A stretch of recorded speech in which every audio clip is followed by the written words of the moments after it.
এক, আল্লাহর স্মরণ। আল্লাহর স্মরণ, জিকর প্রতিদিন আল্লাহর নাম মনে মনে অথবা জোরে উচ্চারণ করার মাধ্যমে অন্তরকে পরিষ্কার ও দৃঢ় করা যায়।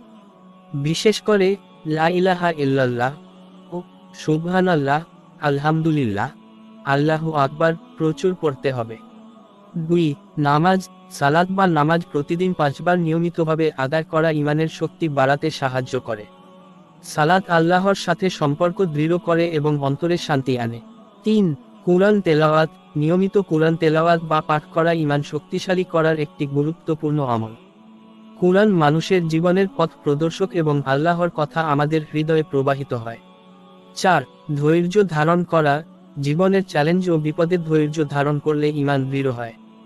সৎপথ অবলম্বন এবং আল্লাহর ওপর বিশ্বাস রাখতে হবে।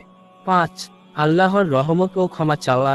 নিয়মিত তাওবা করা, আল্লাহর কাছে ক্ষমা চাওয়া এবং তার কাছে সাহায্য চাওয়া ঈমানের জন্য উপকারী। 6, দোয়া ও প্রার্থনা।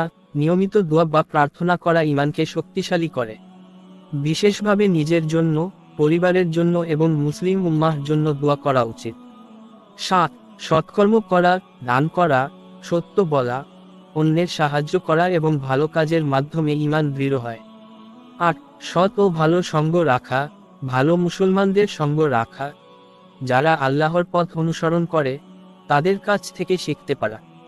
এই আমলগুলোর মাধ্যমে একজন মুসলমান তার ঈমানকে শক্তিশালী করতে পারে এবং আল্লাহর প্রতি বিশ্বাস ও আনুগত্য আরও দৃঢ় করতে পারে।